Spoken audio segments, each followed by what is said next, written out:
Did you know that the most successful pirate in history wasn't a hulking man with a peg leg and a parrot, but a brilliant and ruthless woman who struck fear in the hearts of men across the 7 seas?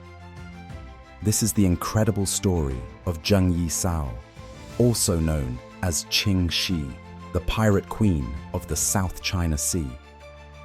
Get ready, because this tale will change everything you thought you knew about piracy and power. Our story starts in the late 18th century in Guangdong Province, China. Zheng Yi Sao, born Xu Yang, didn't come from a wealthy family. In fact, she initially worked as a prostitute in a floating brothel. But her life changed dramatically in 1801 when she caught the eye of Zheng Yi, a powerful pirate commander. Some say that Zheng Yi was so captivated by her beauty, intelligence, and negotiating skills that he married her, on the condition that she would have significant input in running his criminal empire. So, at the age of 26, Xu Yang became Zheng Yi Sao, which means wife of Zheng Yi. But make no mistake, she was destined to be more than a wife. Together, Zheng Yi and Zheng Yi so crushed rival pirate factions and united them into a massive coalition known as the Red Flag Fleet. At its peak, this fleet had between 70,000 and 80,000 pirates and about 1,800 ships. Yes, you heard that right. This was no ragtag group of scurvy sailors. This was a highly organized naval force that could rival many nations at the time. And when Zheng Yi tragically died in a typhoon just 6 years after their marriage, many believed the fleet would crumble into chaos. But they underestimated Zheng Yi Sao. After her husband's death, Zheng Yi Sao made a move that would cement her as one of the most feared and respected figures in China's history. She took command of the Red Flag Fleet, forcing loyalty from her men and striking fear into her enemies. Not only did she maintain control, but she also imposed a strict, albeit brutal, code of conduct among her pirates. Here's just a snippet of that code. Anyone caught disobeying orders or stealing from the common plunder would be executed on the spot. And if any pirate raped a female captive, the punishment was death. She was as ruthless as she was brilliant, and she managed her fleet with an iron fist. To maintain her empire, Zheng Yi Sao employed innovative strategies.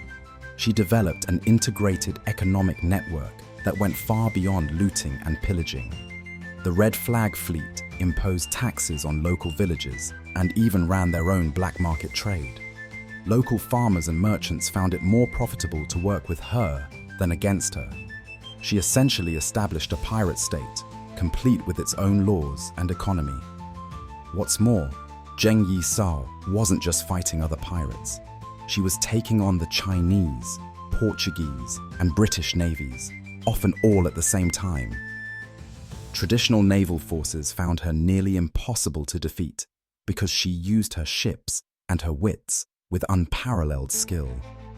Her Red Flag Fleet was notorious for creating impenetrable blockades and ensnaring enemy ships in traps they couldn't escape.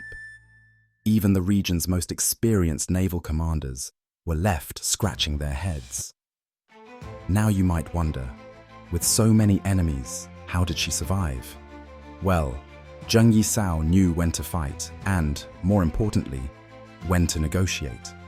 In 1810, when the Chinese government launched a massive campaign to eradicate piracy, Zheng Yi Sao flipped the script. She leveraged her power in an audacious bargain. She offered to disband her fleet and retire peacefully, on the condition that she and her pirates would be granted amnesty. Yes, you heard that correctly. This woman, who had terrorized shipping lanes for nearly a decade, not only walked away scot-free, but also kept her immense fortune. Oh, and she negotiated cushy government jobs for a number of her pirates.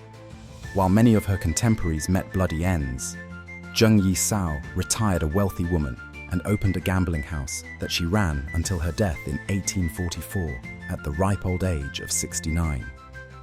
So why haven't you heard of Zheng Yi Sao before? Part of it comes down to historical bias.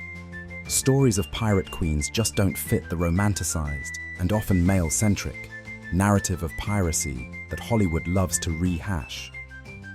But Zheng Yi Sao's legacy proves that even in the roughest, most lawless conditions, a sharp mind and indomitable spirit can rise to the top. To put it simply, Zheng Yi Sao wasn't just a pirate.